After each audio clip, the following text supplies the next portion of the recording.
Which orbital will it correspond to? Yes.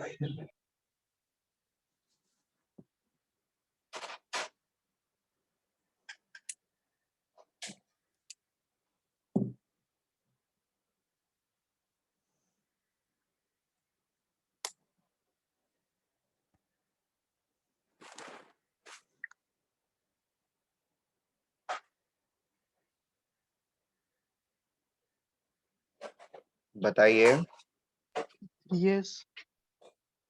क्या क्या? Yes. 3s. ठीक है. This corresponds to 3s. Very good. इसका psi square versus r and psi square 4 pi r square dr versus r का curve बनाएंगे हम लोग. कैसा आएगा? The first is going to, कोई भी इस स्क्रीन पर ड्रॉ कर देगा क्या? करेगा क्या? Any one of you?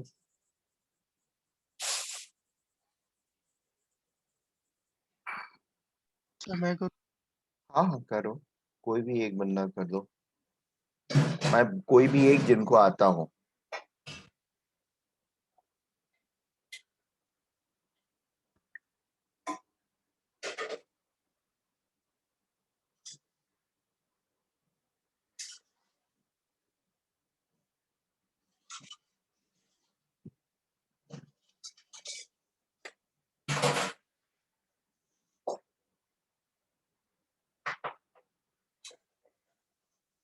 Excellent. ठीक है. Take your time. Don't worry.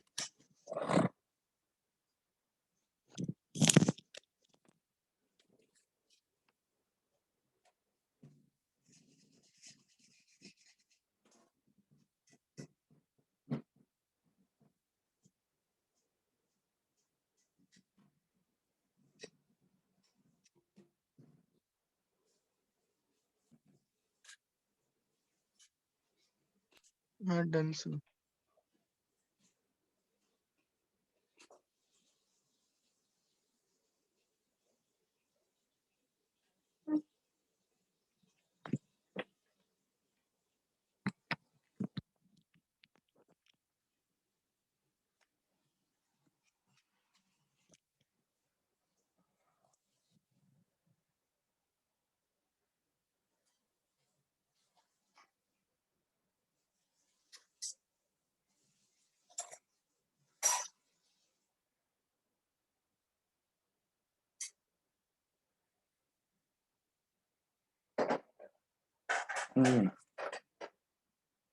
नहीं, ये गड़बड़ है थोड़ा सा. This cannot start from here. It has to start from,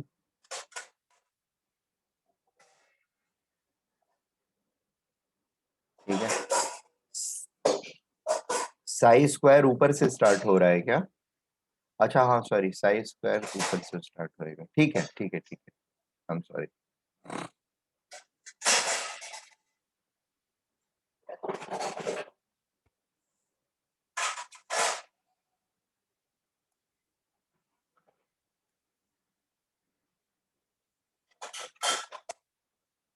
ठीक है. सो दैट इज फाइन. एंड सबसे आखिरी वाला ग्राफ कैसा होगा? Sai square 4 pi R D R का वर्सेस आर. कोई और ड्रॉ करेगा?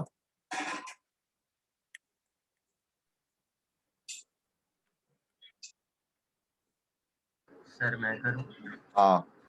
नहीं ध्यानेश, आपकी आवाज नहीं आ रही है अभी.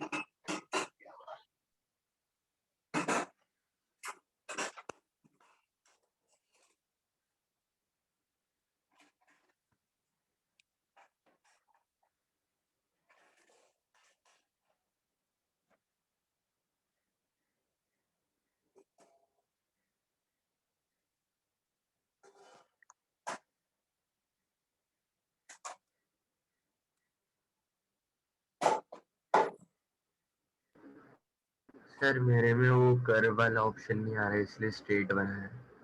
अरे वो कर्व वाला ऑप्शन, अच्छा अच्छा ठीक है, चलेगा चलेगा। So it is going to look like this, ठीक है। सिमिलरली अगर मैं 5 के लिए बोलूं या 5D के लिए बोलूं, तो can we draw the size square 4 pi r square d r curve? Sir किसके लिए? 5P के लिए। Hello ध्यानेश,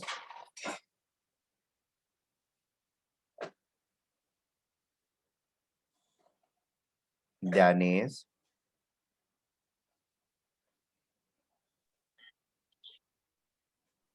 hello. नहीं, अभी भी आपकी आवाज नहीं आ रही है बेटा। एक बार प्लग इन या प्लग आउट करके फिर से माइक्रोफोन वगैरह यूज कर रहे हो ना?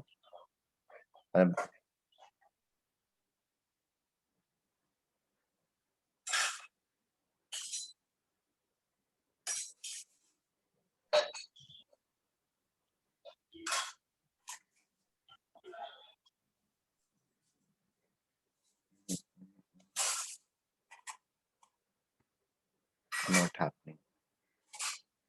सर 5P में कौन सा? 5P में ये वाला कर्व। हाँ, आप एक बार रीज्वाइन करिए।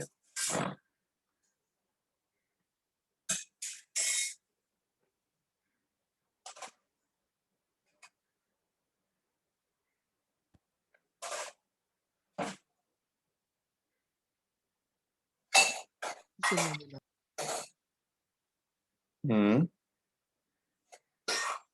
हाँ, कोई भी ड्रॉ करो ये वाला कर्व फॉर 5P, और दूसरा ये वाला curve psi square versus r भी इसी पर ड्रॉ कर सकते हो। ये दिख रहा है ना?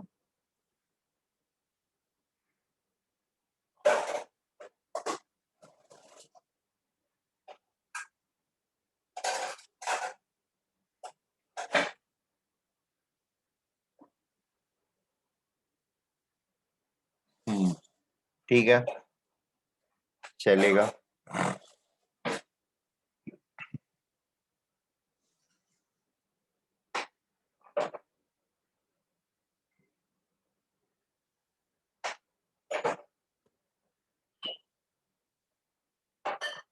Good enough.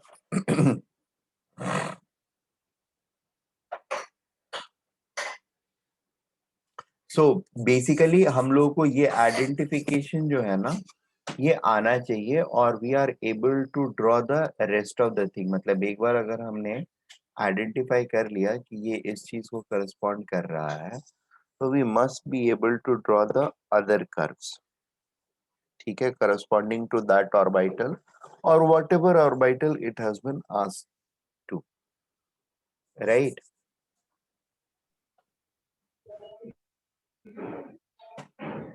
हेलो, हाँ यस सर। ध्यानेश, हाँ ठीक है, अच्छा ड्रॉ किया अनुश्रेष्ठ हाँ आपने। सर। सर हाँ अभी आपकी आवाज आ रही है अब? हाँ हाँ अभी आ रही है। और इस बीच में मैंने okay sir. The period in which you were not there, वो जो रिपीट करने के लिए आप बोल रहे थे ना, उसमें मैंने कुछ पढ़ाया नहीं था। Actually I had asked them to draw the psi square 4 pi r square d r versus r का ग्राफ फॉर 5P ऑर्बिटल, ठीक है, और इसका भी फॉर 5P। Yes sir. ये दोनों एक्सरसाइज पर काम कर रहे थे, तो इन लोगों ने ड्रॉ कर लिया, एंड आप भी उसको ड्रॉ कर लो as a class work exercise. And C, so मतलब मेरा बेसिक एम इसके अंदर ये था कि आप ग्राफ से ऑर्बिटल और ऑर्बिटल से ग्राफ, ये दोनों चीजों की कोहेरेंसी, इन दोनों चीजों का ड्राइंग जो है वो नेचुरली सीख लो, ठीक है। So once we have achieved that, the next task in this particular chapter is going to be we should understand what are the 2-3 different interpretation or what are the 2-3 important ये findings out of it. इस graph इन graphs ये जो graph हमने draw किए ये हमको क्या क्या इंफॉर्मेशंस प्रोवाइड करते हैं, राइट? मैंने बोला था 3-4 इंफॉर्मेशंस के बारे में बोला था और एक और एक्स्ट्रा इंफॉर्मेशन भी ये प्रोवाइड करता है। So we are going to have a look at it, ठीक है? And then we will move further and start learning electronic configuration and all. But what are the various information these graphs provide to us is what we need to learn first. So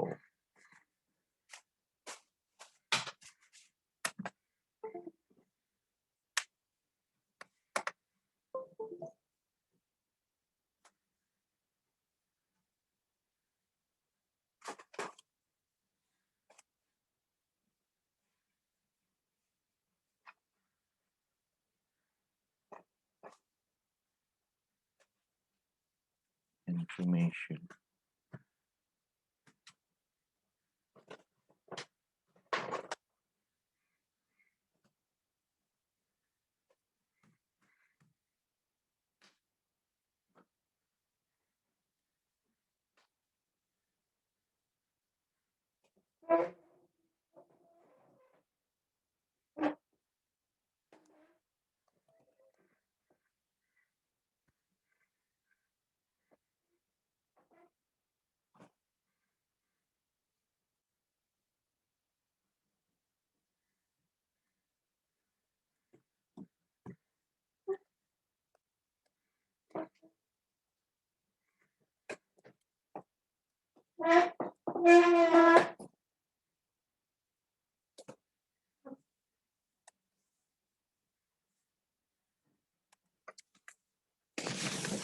Hello.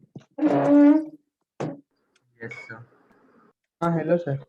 हाँ, ये क्या बोल रहे हो? Sir एक बार वो जो last lecture में ग्राफ करवाया था वो थोड़ा सा 5 मिनट में क्विक रिवाइज कर दीजिए ना। ओके ओके, ठीक है, 2 मिनट दो।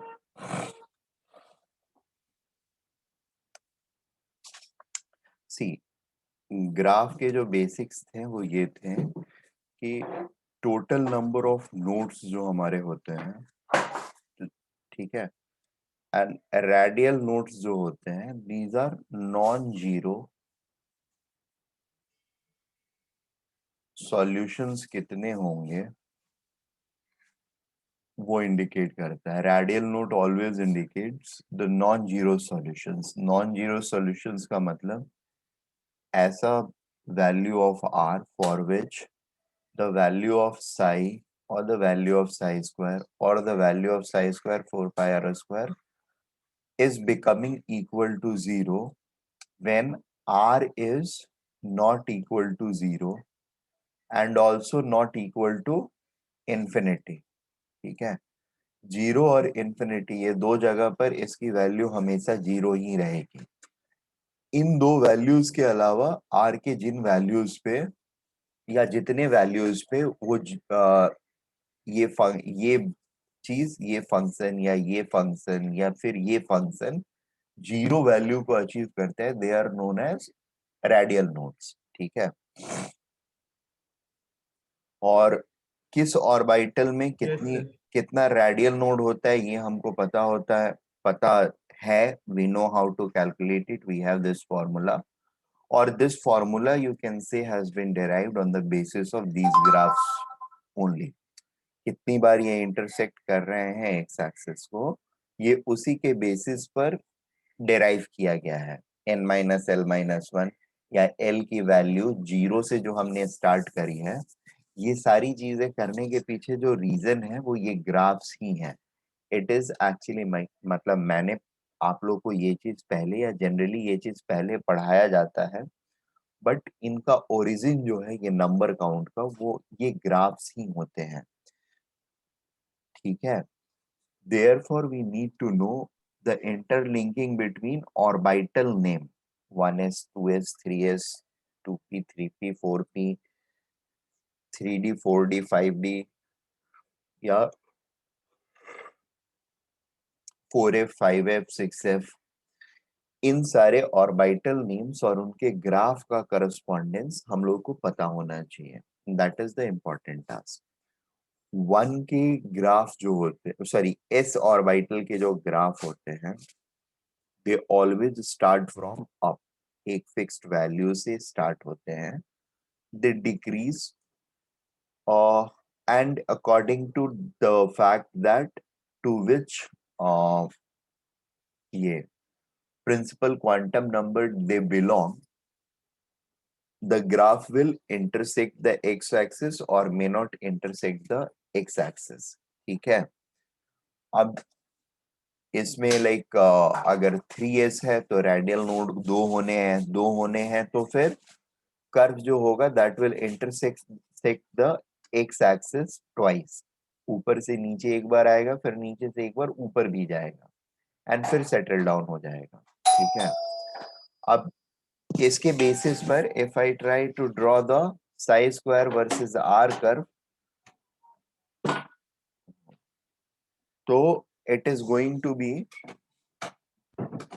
look like this. It will start from infinity, will come down to 0. अब चूंकि साई स्क्वायर है तो निगेटिव नहीं हो सकता है, बट यह 0 हो सकता है. 0 पे आया, फिर ऊपर गया, नीचे आया, फिर ये सेटल डाउन हुआ.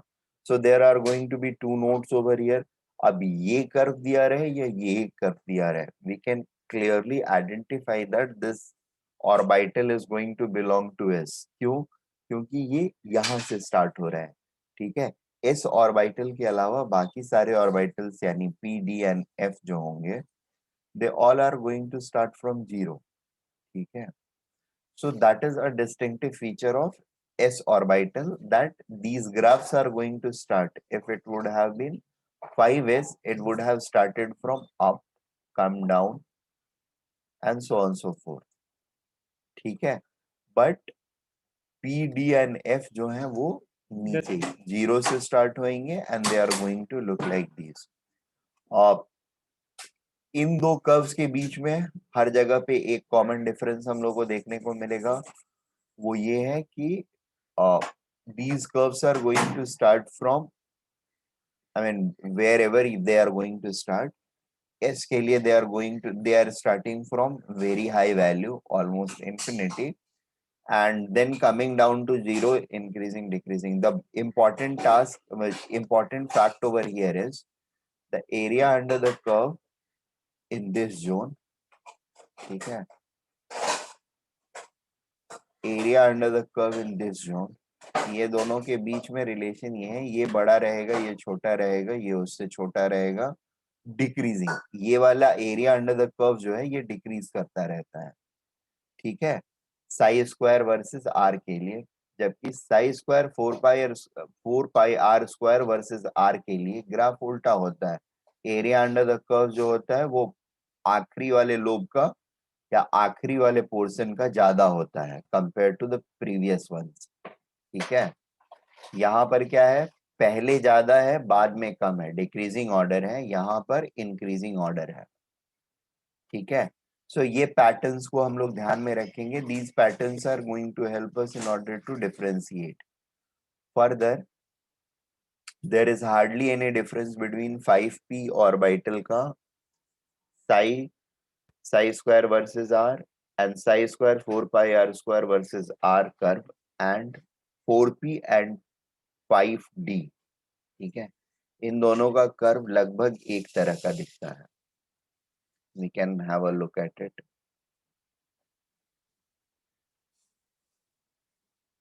The only differentiating fact is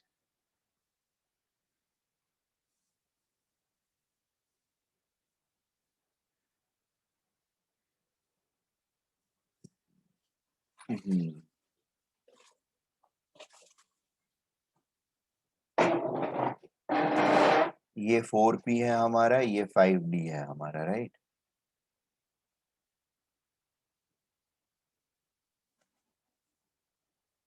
this is 4p and this is 5d.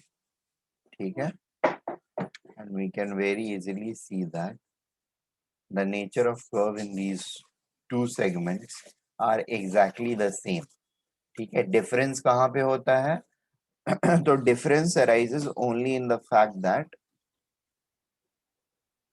the maximas for the two curves are going to be different. ठीक है, maximas of the two curves are going to be different. So if we are going to, or if we think to plot it in on the same graph, ये दोनों का Sai curve को, Sai square 4πr² dr versus r को अगर एक ही curve पे मैं draw करता, तो ये ब्लू कलर से अगर मैं सपोज ब्लू कलर से मैं 4 वाले को ड्रॉ करता हूँ और फिर उसके बाद एक नया कलर पिक कर लूंगा 5 वाले के लिए, तो the graph is going to look something like ये 4p का है, 4p में 2 रेडियल नोड्स रहेंगे,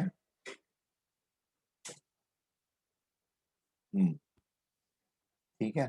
सो 4p ऐसा दिखेगा और 5d जो है that is going to look again like this only, but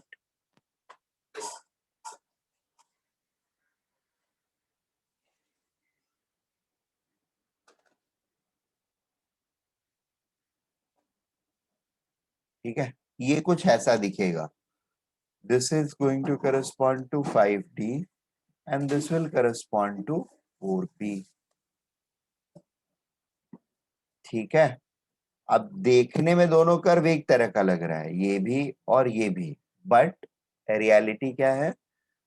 the height अगर सेम जगह पे हम ड्रॉ करते हैं तो ये फर्स्ट वाले का हाइट और इसका height are not same, their point of intersections with the axis is not same, यानी नोड का पोजीशन जो है दोनों में that is not going to be the same. ये बात समझ में आ रही है हम लोगों को? What is going to be the same, only the nature of the graph or the pattern of the graph is going to be the same. ठीक है, and by the way एक सेकेंड, 5d का थोड़ा सा 5d का थोड़ा सा गड़बड़ ड्रॉ हो गया है, let me correct it, notional गड़बड़ी है, मैं इसको करेक्ट कर देता हूँ. ठीक है, 5d वाले का दिस थिंग इज सॉरी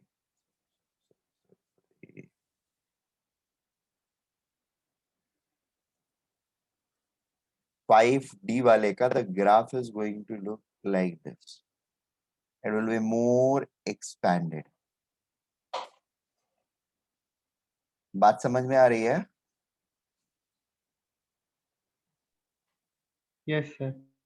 ठीक है ना, 5d वाले का ग्राफ जो होएगा that is going to be more expanded and that is actually the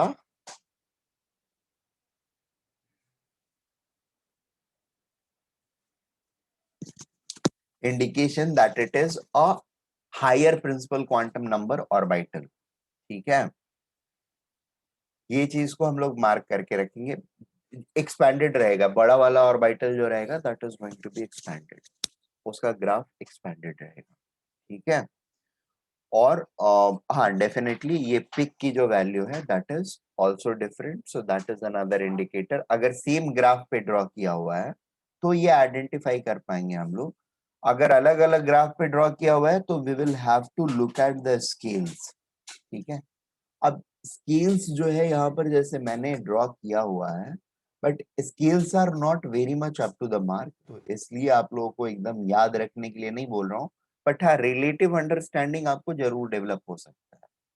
ठीक है ना, I am more focusing on relative understanding of the values rather than the exact. Okay, so these were few informations जिनके regarding हम लोगों ने last lecture में discuss किया था, राइट? और अब Yes, sir. आज के लेक्चर में I am going to decipher the meaning of these graphs और व्हाट अदर इंफॉर्मेशन और what different informations are these graphs going to tell to us. ठीक है.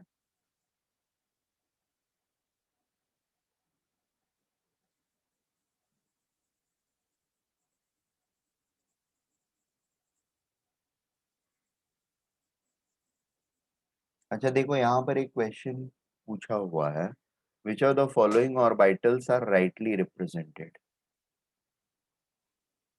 Can we answer it?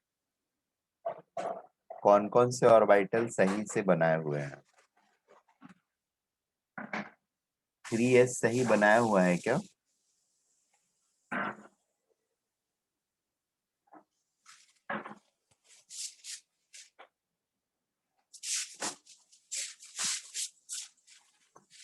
You can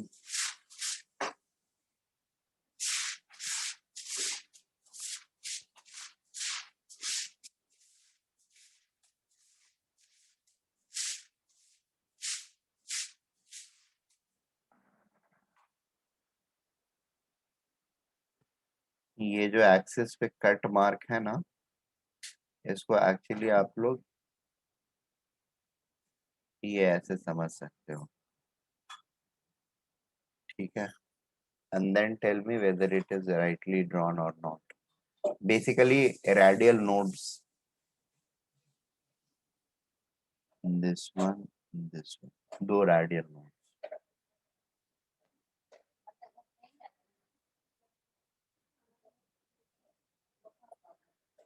तो 3s का graph सही सही draw किया हुआ है क्या? What about 3p and what about 3d? देखिए p में सिंगल लोब होता है और d में डबल लोब होता है, राइट? ये हम लोग को पता है.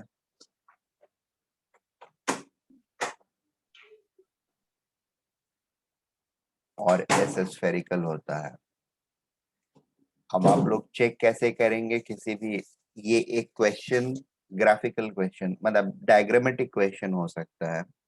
तो किसी भी ऑर्बिटल के लिए अगर चेक करना होगा तो हमको क्या चेक करना होगा कि 3s जो ड्रॉ किया हुआ है उसमें नंबर ऑफ रेडियल नोड्स सही सही दिख रहे हैं क्या हमको.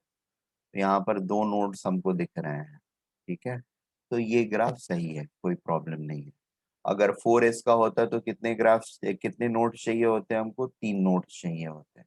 5s का होता तो कितने नोड्स चाहिए होते? 4 नोड्स चाहिए होते हैं, राइट? तो node wise this is perfect. तो 3s को ये प्रॉपरली रिप्रेजेंट कर रहा है. नाउ 3p के लिए कितने रेडियल नोड चाहिए? रेडियल नोड होगा कि नहीं One. होगा? One. वन. क्या ये ग्राफ या ये डायग्राम के अंदर कहीं भी हमको रेडियल नोड दिख रहा है? सर पता कैसे चलेगा रेडियल नोड है? रेडियल नोड कैसे है ये कैसे पता चलेगा? यहाँ पर एक तुमको इस तरह का कर्व दिख रहा होता. डायग्राम इसी से तो बना के दिया है ना आप लोग को देखने के लिए. हाँ, देखिए ये दिख रहा है. 3p कैसा दिख रहा है?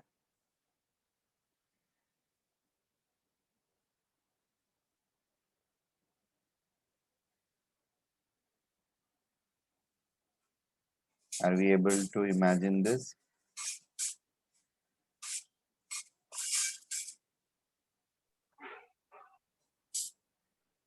Yes.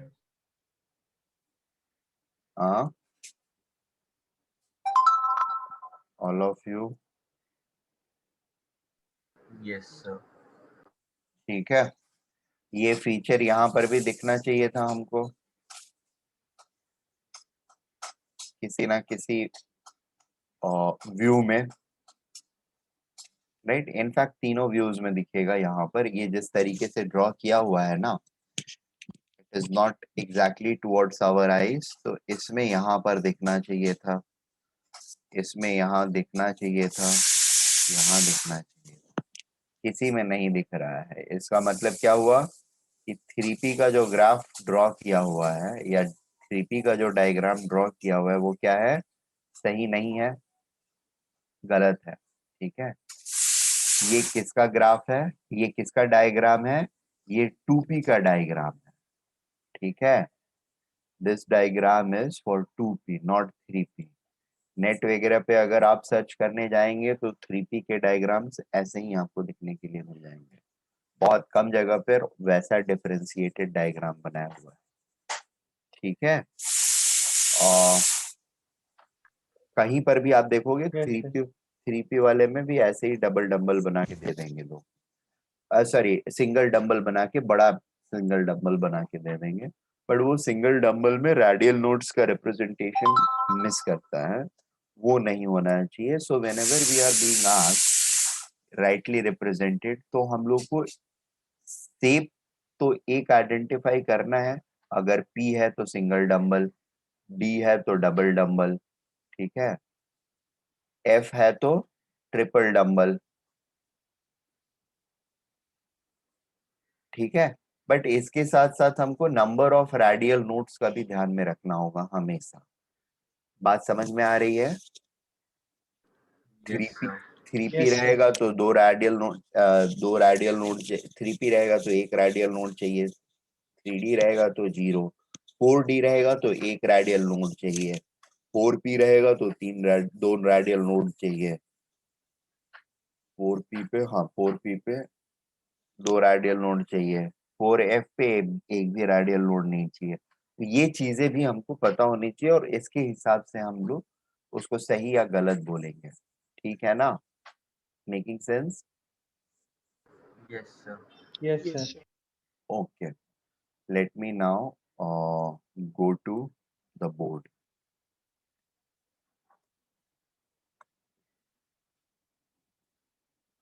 सबसे पहला इंफॉर्मेशन जो ये ग्राफ्स हमको देते हैं वो होता है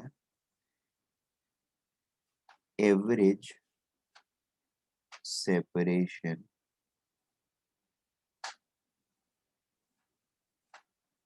ऑफ इलेक्ट्रॉन फ्रॉम न्यूक्लियस। ठीक है, average separation of electron from nucleus. Now the point is कि the average separation of electron from a nucleus,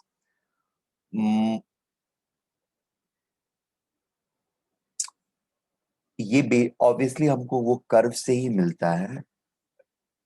कैसे, क्या करते हैं, तो देर आर इंटीग्रेशन मेथडोलॉजी जिसके थ्रू, जैसे साई का कर्व आ गया तो एवरेज सेपरेशन ऑफ के लिए साई स्क्वायर 4πr² dr, ये जो कर्व है और ये जो फंक्शन आता है, इसको एक्चुअली इंटीग्रेट करते हैं हम लोग और साथ में इसको डिवाइड कर देंगे। एवरेज सेपरेशन है तो ये टोटल प्रोबेबिलिटी दे देता है और total probability of finding and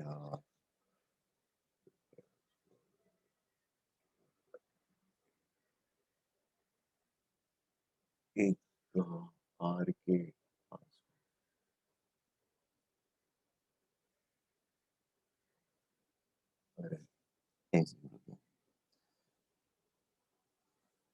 अब बेसिकली इस फंक्शन से, इसी फंक्शन से हमको मिलता है इस एरिया अंडर द कर्व, इसका जो होगा इंटीग्रेट करने से मिलेगा प्रोबेबिलिटी एट एनी डिस्टेंस, हमको मिल गया।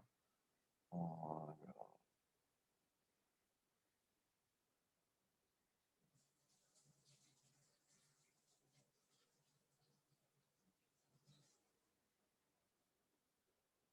4πr² dr।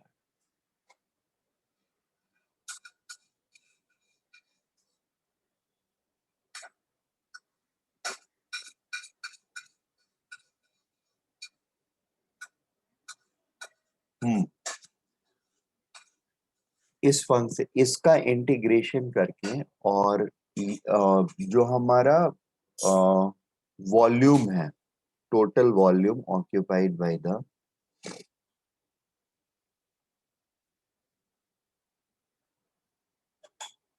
total volume occupied by the orbital, volume of orbital, ठीक है। इन दोनों को डिवाइड करते हैं हम, तो हमारा आर एवरेज आ जाता है, ठीक है। एनीवे आता कैसे है that is not more important, what is more important is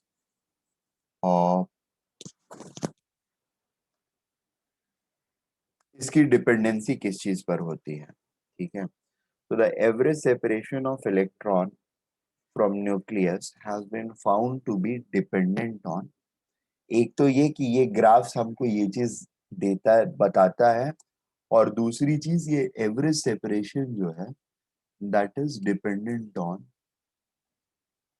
separation is directly dependent on n plus l value of orbital, ठीक है। दूसरा इंपॉर्टेंट इंफॉर्मेशन जो हमको इसमें मिलता है वो होता है एनर्जी ऑफ और टोटल एनर्जी ऑफ इलेक्ट्रॉन्स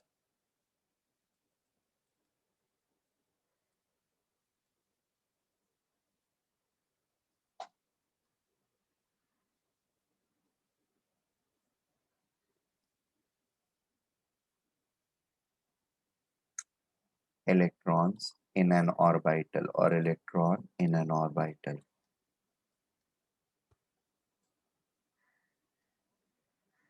ठीक है।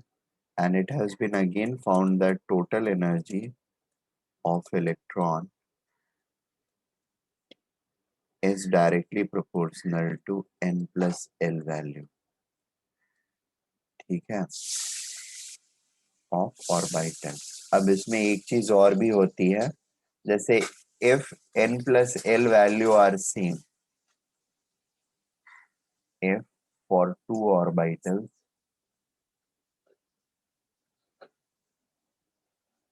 n plus l value is same,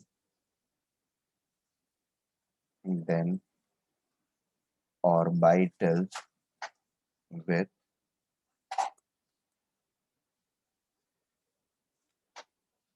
smaller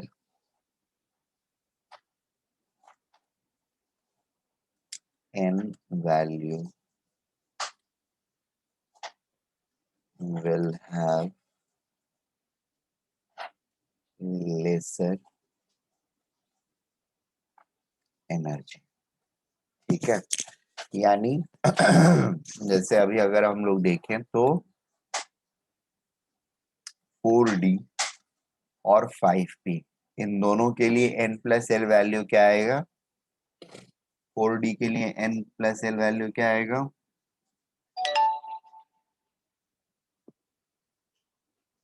4 plus 2 6, 5P के लिए क्या आएगा 6, और 6S के लिए क्या आएगा, ये भी 6, ठीक है। इनका एनर्जी ऑर्डर अगर ड्रॉ करने के लिए आपको दिया जाए तो क्या रहेगा, it will be 6S will be the least followed by 5P 4D,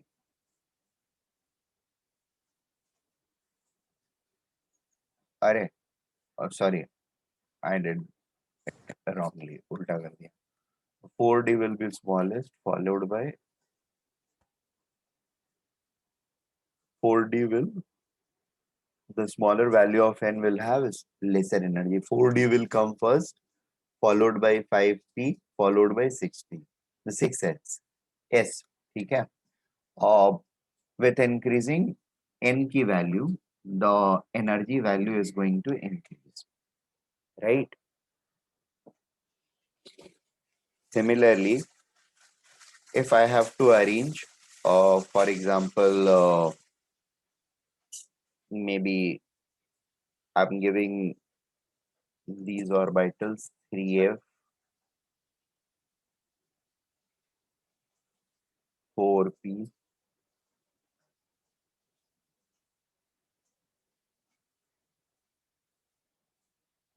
5S, ठीक है।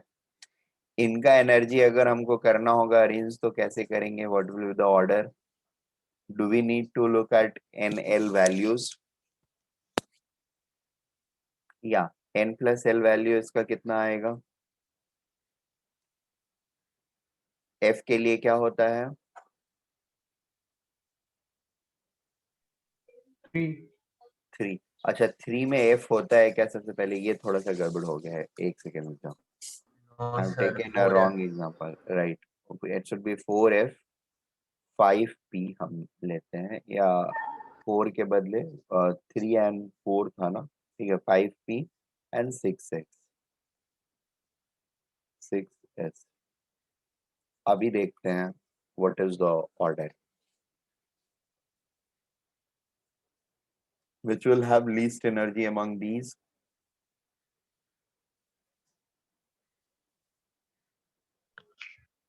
फोर है 4F will have least energy. Why?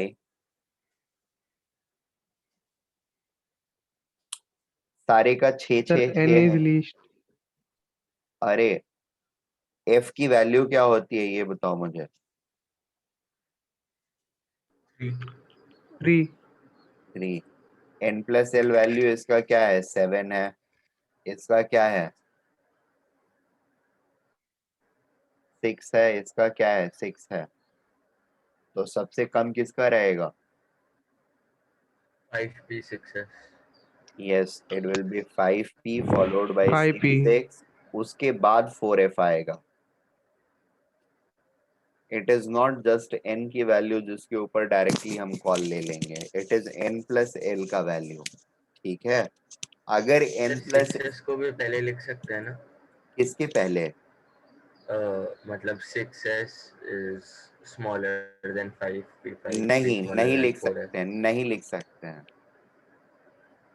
इन दोनों का ऑर्डर, इन दोनों का N plus L वैल्यू जो है वो सेम है, और अगर दो ऑर्बिटल्स का N plus L का वैल्यू सेम आ गया, तब उनका जिसमें उन दोनों में से जिसका N वैल्यू छोटा रहेगा उसकी एनर्जी कम होएगी।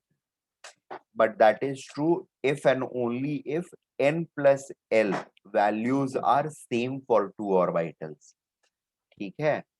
अगर सेम नहीं है तो फिर हम N के बेसिस पर डिसाइड नहीं करेंगे। फर्स्ट डिसीजन मेकिंग हमारी किस वैल्यू पर होगी? N plus L की वैल्यू पर, ठीक है। अगर ये सेम होता है, फर्स्ट लेवल पर टाई होता है, तब सेकंड टाई ब्रेकर या टाई ब्रेकर हम क्या यूज करते हैं? Value of N। This is just a tie breaker. हाँ बोलिए ना सर अनुश्रेष। कुछ नहीं, गलती से हो गया। अच्छा अच्छा, मुझे लगा कुछ डाउट है। Are we getting this point? Yes, sir. Okay, Yes. Let me yes ask sir one more small question, इसी तरह का छोटा सा। और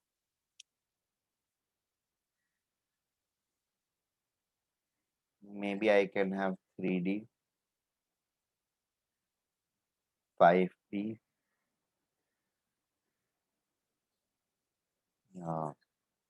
let me have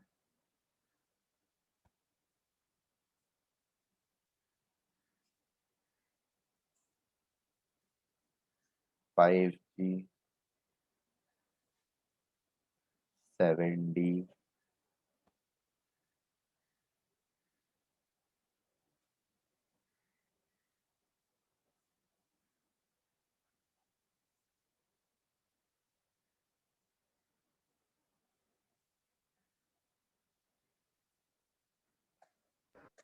6P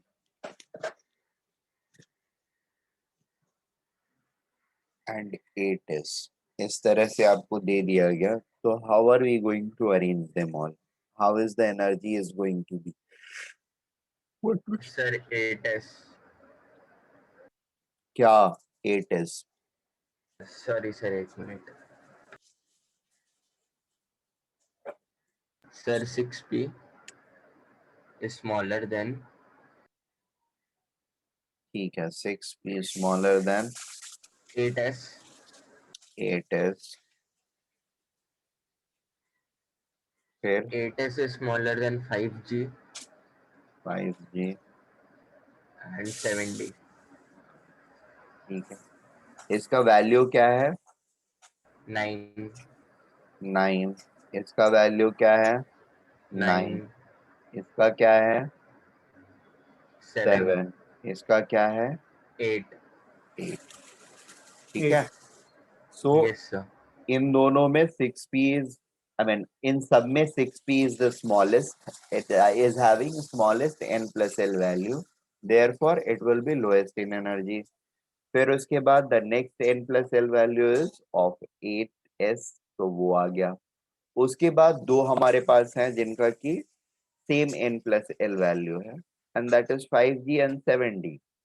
इसमें दोनों का n plus l वैल्यू बराबर है, तो they are having almost similar level of energy, but 5g is going to come first because it has lower principal quantum number and therefore lower energy, ठीक है, followed by 7d। तो 7d जो होगा that is going to be the highest energy orbital in this particular pair or representation which is being shown, ठीक है। I think अब समझ में आ गया हम लोगों को। Yes, sir. यस ठीक है, सर। तो ये अगर समझ में आ गया तो एक बड़ा काम हो गया, क्योंकि इलेक्ट्रॉनिक कॉन्फ़िगरेशन जो होता है उसका अफबाउ प्रिंसिपल जो है that is this principle only, ठीक है। इस चीज को हम लोग अफबाउ प्रिंसिपल भी बोलते हैं, दिस सेम थिंग, ठीक है। क्या बोलते हैं? अफबाउ's principal, we'll study it।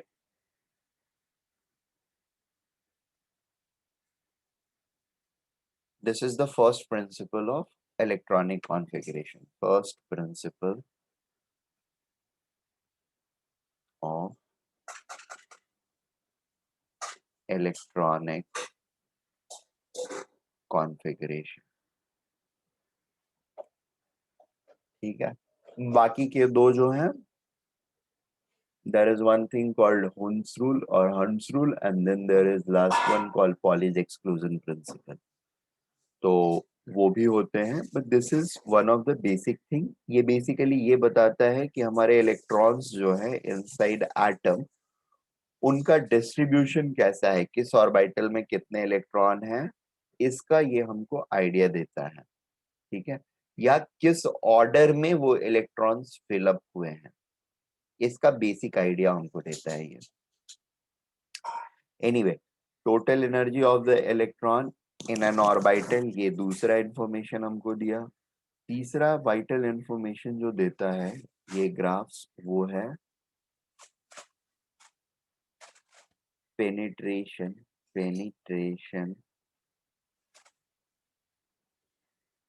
Power of electron in an orbital। Penetration power क्या होता है? पेनिट्रेशन पावर का मतलब होता है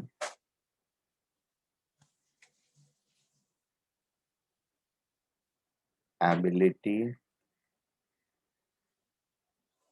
of an electron in an orbital to stay closer to nucleus or spend more time being in proximity or close to nucleus, ठीक है। This is called penetration power।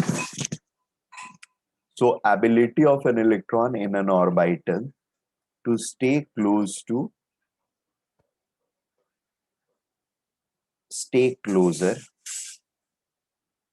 to the nucleus, ठीक है।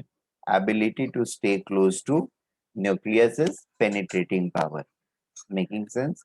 and we can see from the graph that probability of finding larger orbital electrons are more when we are actually away at a larger distance from the nucleus. ठीक है? That means penetrating power of electrons having larger n plus L value or larger n value is going to be, or larger n plus L value, क्योंकि वही तो average separation बता रहा है ना, तो larger n plus L value is going to be smaller, right? Penetration power of an electron in an orbital for which n plus L value is going to be larger, the penetration power is going to be what? Lesser, right now? And the orbital which is having lesser n plus L value, that is, it will have lesser average separation and therefore it will have higher penetrating power.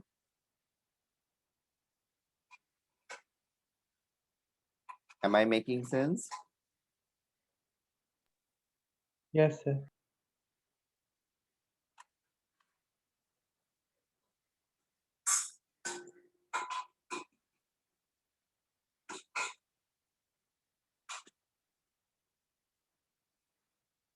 It is inversely proportional to n plus L value of orbital. ठीक है? अब इसके बाद penetration power से एक और चीज निकल के आती है which is of importance to us, that is called shielding effect. CILD, shielding effect. ये क्या होता है?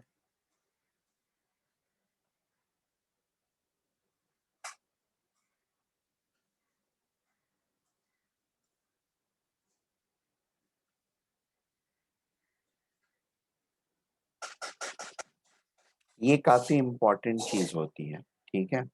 ये केमिकल प्रॉपर्टीज को इन्हांस या डेटोरिएट करने में, किसी भी पर्टिकुलर एलिमेंट के एटम्स के केमिकल प्रॉपर्टीज को इन्हांस या डेटोरिएट करने के लिए रिस्पॉन्सिबल होता है from the normal expected behaviours. ठीक है?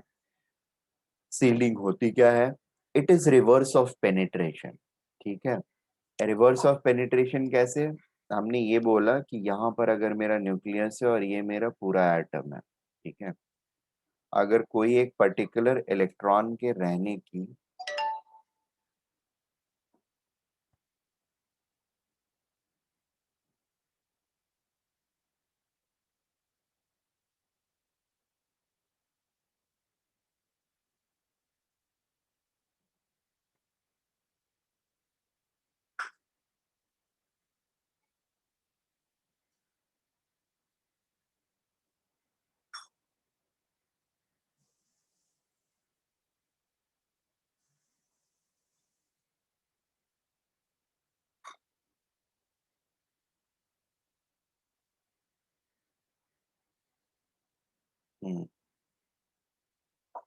This is the atom. अब मेरा बोलना सिर्फ ये है कि अगर किसी ऑर्बिटल का इलेक्ट्रॉन का पेनिट्रेशन पावर ज्यादा है, ठीक है, यानी उसकी n प्लस एल वैल्यू ज्यादा है, छोटी है, स्मॉल है. ठीक है? That means those electrons will try to stay closer to the nucleus. Am I making sense? Yes, sir. And as these electrons are trying to stay closer to the nucleus, it will actually repel the outer electrons. ठीक है? Or the electrons residing in an orbital whose n plus L value is large. ठीक है? To stay farther away from the nucleus. ठीक है? Not only that, the pull of the nucleus on these electrons, the pull of the nucleus on these outer electrons are shielded, or you can say they are deteriorated in presence of these inner electrons. ठीक है, और basically ऐसे देख सकते हैं कि इसके और इसके बीच में जो अट्रैक्टिव फोर्स लग रहा होगा वो इसके आ जाने की वजह से, बीच में आने की वजह से ऑब्वियसली थोड़ा कम हो जाएगा. इट्स लाइक हम टॉर्च जला रहे हैं, ठीक है, रात में ये एक्सपेरिमेंट कर सकते हो या कभी भी कमरा बंद करके you can do this experiment. घर में आप लोगों के सारे लोगों के सीव्स होते हैं, जनरली सीव्स होते हैं घर में. सीव्स क्या होते हैं? आटा छानने की आ, वो जो इंस्ट्रूमेंट होता है जिसमें हम लोग आटा वगैरह डाल करके आ, ये करते हैं. हाँ, छन्नी, छलनी. तो उससे बेसिकली जो छोटे पार्टिकल्स होंगे वो गिर जाएंगे, बाकी बड़े वाले जो होंगे रहते हैं, उसको हम लोग अनवांटेड चीज मान करके थ्रो कर देते हैं. So that is sieve. ठीक है, टॉर्च वगैरह अगर है आपके पास तो just try to do this. अगर बड़े सीव वाले यानी ऐसा छलनी जिसके का जैसे सीव लिया आपने तो ये स्पेसिंग काफी बड़ी बड़ी हो, ठीक है, द होल्स आर बिगर, ऐसे वाले से अगर इस एक्सपेरिमेंट को परफॉर्म करोगे आप तो बड़े बड़े और ज्यादा होने चाहिए, मतलब इनके बीच में स्पेसिंग कम होनी चाहिए. ठीक है, और दूसरा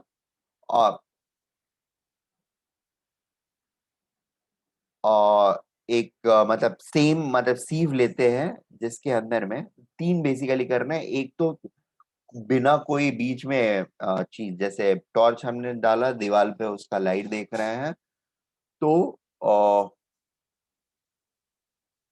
यस, यहाँ पर ऑब्वियसली सबसे ज्यादा इल्यूमिनेशन इस वाले केस में होएगा. The moment I am going to put a sieve with holes in it, smaller या लार्जर होल्स कुछ भी हो सकता है, but spacing between the holes is more important. ठीक है, rather than the size, spacing between the holes is more important. ठीक है, तो वैसी कोई चीज ला के रखता हूँ जिसमें स्पेसिंग थोड़ी बड़ी बड़ी है. ठीक है, तो हमारा डिटोरिएशन जो होएगा यहाँ पर, ये ऐसा नहीं है कि दिखेगा नहीं, यहाँ पर आपको पूरा इल्यूमिनेशन अभी भी पूरा ही रहेगा. ठीक है ना, it will never going to happen कि आपने सीव्स ला के रख दिया तो यहाँ पर आपको जाली जाली दिखने लगेगा. That is hardly going to happen. It will, until unless you have very large separation between the two holes, तब तक ऐसा पैटर्न आपको देखने के लिए नहीं मिलेगा कि एक यहाँ पर, एक यहाँ पर, एक यहाँ पर ऐसे बन रहा हो. Right, are we getting this point? Illumination अभी भी Yes, हमको sir. पूरा ही मिलेगा, लेकिन इस वाले केस में क्या होगा, मतलब ये वाला केस नहीं, जब सेपरेशन बड़े बड़े होंगे, रिलेटिवली बड़े बड़े, तो यहाँ पर deterioration in intensity of light, ठीक है, वो कम रहेगी. The deterioration will be more and the intensity of light will be lesser, much laser. Sieves अगर मतलब इनके बीच में स्पेसिंग अगर बहुत कम है, बहुत कम है, ठीक है, even though the sizes are small too, but spacing अगर कम है तो intensity will significant, hello, the intensity on the wall will significantly increase, improve. ठीक है, सर एक बार वापस से बताओ ना, मैं डिस्कनेक्ट हो गया था. हाँ, मैं ये बोल रहा था कि टॉर्च को अगर सीधे सीधे आप दीवार पे ये करते हो तो you will find maximum intensity. ठीक है, दूसरा इंटेंसिटी मतलब उससे कम इंटेंसिटी आपको तब मिलेगा जब ये कम स्पेसिंग वाले सीव्स को आप यहाँ पर रखोगे. ठीक है, और जब बड़े स्पेसिंग वाले सीव्स को रखोगे तो यहाँ पर इंटेंसिटी सिग्निफिकेंटली कम मिलेगी. तो जब कोई सीव नहीं है तो सबसे बेस्ट तरीके से पास कर रहा है वो छोटे छोटे सीव्स हैं तो मतलब छोटी स्पेसिंग वाले सीव्स हैं तो they are almost, I mean they are not obstructing it in a great manner. और जब बड़े सॉरी सीव्स ऐसे जिनके बीच में स्पेसिंग ज्यादा है, ठीक है, the two sieves are placed well apart, तो उस केस में फिर हमारा क्या हो रहा है, the obstruction to the intensity of light is the maximum, right ना। तो यहाँ पर ओवरऑल चीज में ऐसे आपको समझाने की कोशिश कर रहा हूँ कि जितना ज्यादा ऑब्स्ट्रक्शन होगा उतना कम हमारी इंटेंसिटी होएगी लाइट की जो हम ऑब्जर्व करेंगे अपने वॉल पे। Is it okay? Yes, sir. Yes, sir. ठीक है। सो फील्डिंग इफेक्ट बेसिकली यही चीज होता है कि inner electron which is having higher penetration power, it shields the effect of nucleus on the outer electrons, which generally has lower penetrating power. बात समझा? So the electron which is having higher penetration power will also have higher shielding effects. And shielding effects से इनको कोई फर्क नहीं पड़ने वाला है। फर्क किसको पड़ने वाला है? बाहर वाले इलेक्ट्रॉन को। ये बाहर वाले इलेक्ट्रॉन के लिए प्रॉब्लम क्रिएट कर रहे हैं। ये जिस लेवल की बाइंडिंग इसकी होनी चाहिए उस लेवल की बाइंडिंग नहीं हो पाती है न्यूक्लियस के साथ। Am I making sense? Yes, sir. Okay. So let me write it in words.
ठीक है,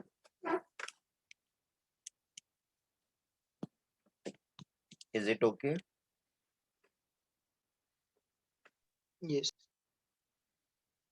So Yes, sir. we now know the shielding effect, what it is. It is ability of inner electrons to shield or sieve the effect slash pull or pull of the nucleus over outer electrons, or electrons have less penetrating power. Basically जिसके पास कम penetrating power होगा वो electrons बाहर की तरफ रहेंगे और वो उन electrons के ऊपर जो actual effect होना चाहिए था nucleus का वो ना हो करके modified effect काम करता है, ठीक है।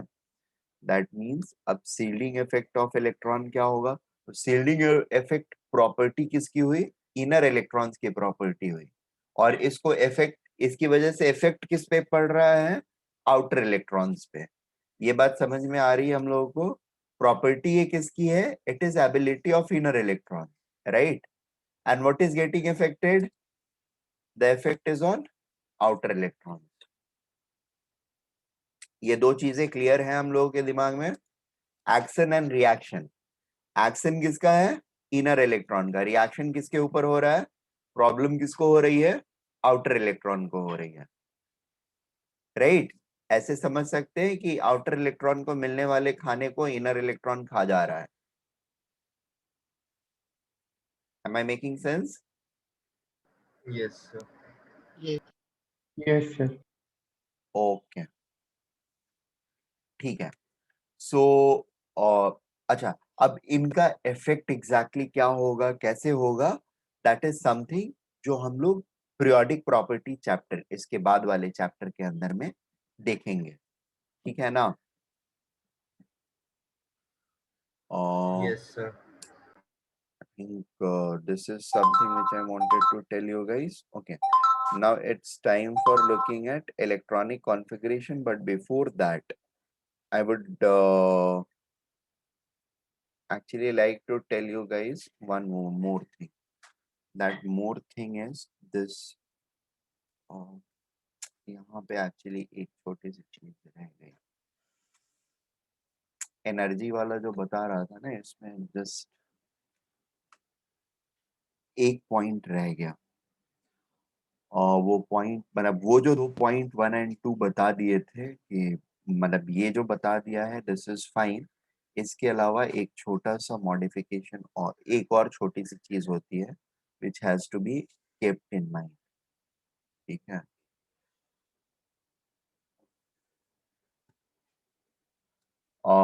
That is basically multi electronic system और यूनी इलेक्ट्रॉनिक सिस्टम, इन दोनों के एनर्जी ऑर्बिटल्स जो होते हैं ना उसमें थोड़ा सा डिफरेंस होता है, ठीक है। डिफरेंस क्या होता है, that is something which I would like to ये state.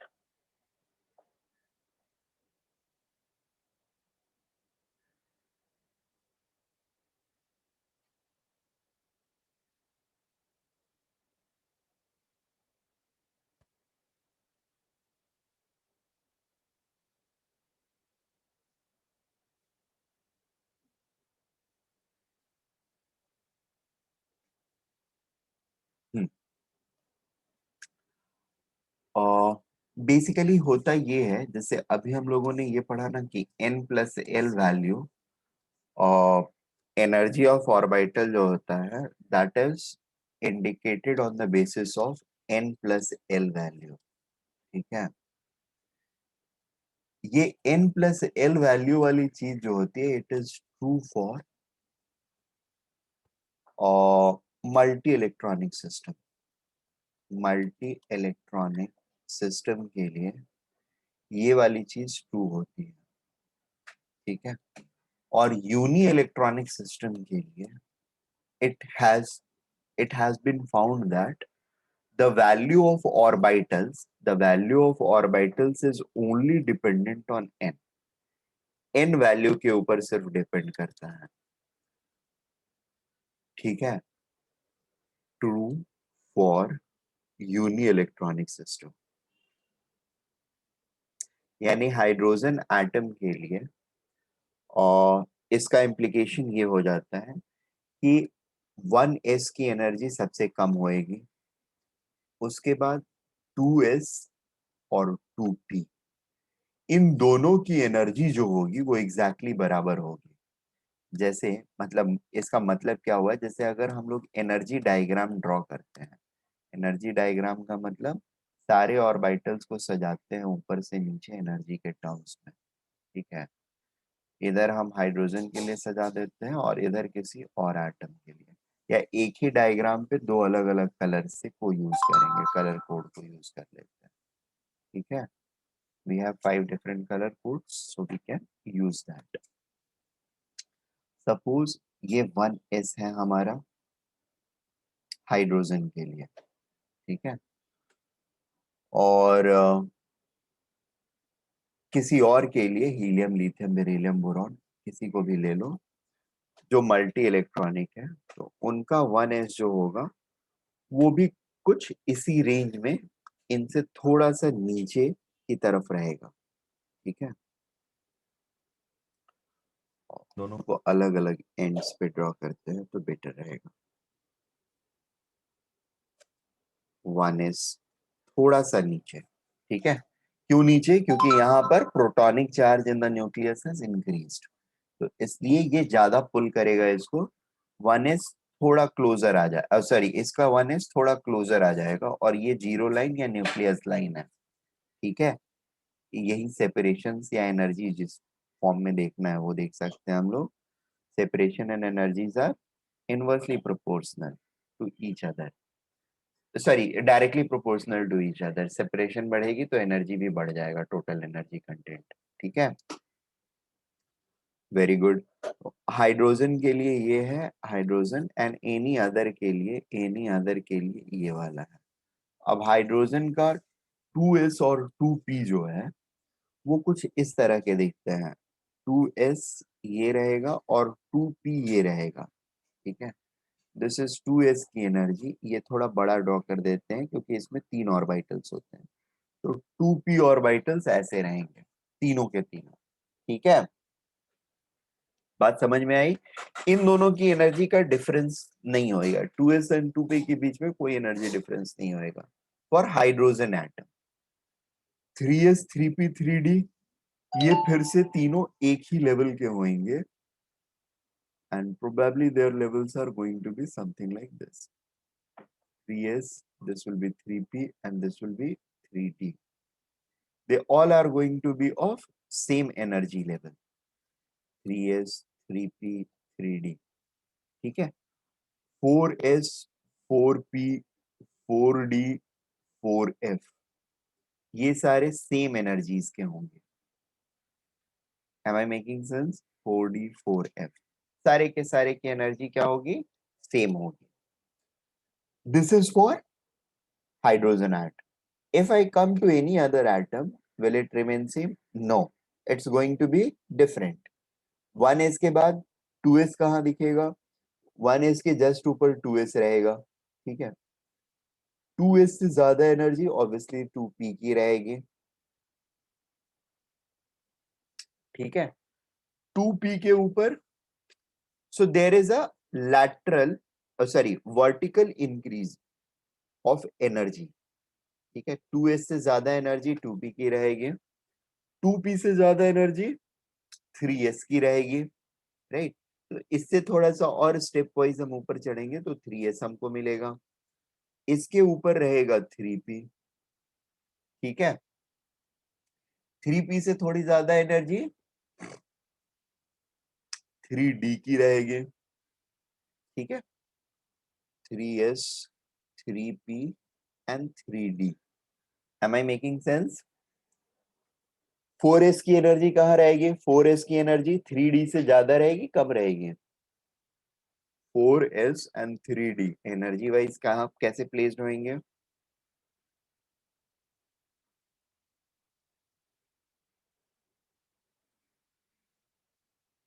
What is n plus l value of 4s? It's 4. 3d का क्या है? हेलो, 5। तो एनर्जी किसकी ज्यादा रहेगी? 3D. 3d, यानी 4s actually 3p and 3D के बीच में कहीं पर प्लेस्ड हो जाएगा। बात समझ में आ रही है? Yes, sir. Yes sir. 4s, ठीक है। 4p 3D के ऊपर रहेगा,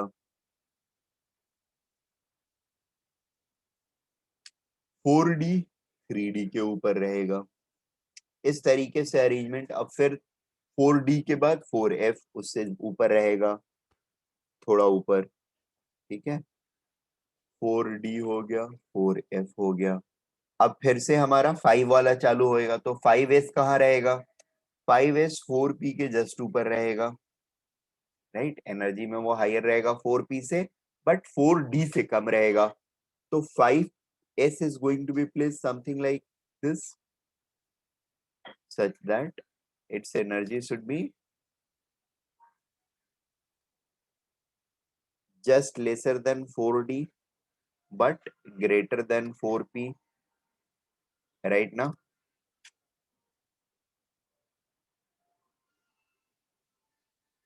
अरे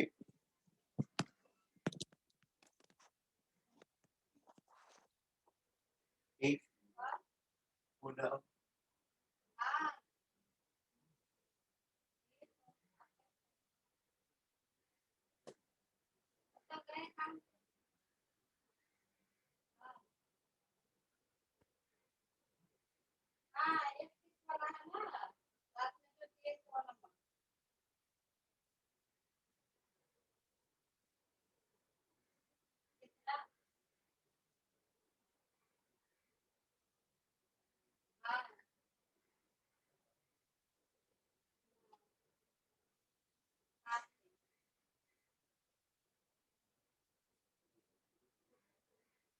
ध्यान नहीं गया मेरा भी, पढ़ा रहे थे।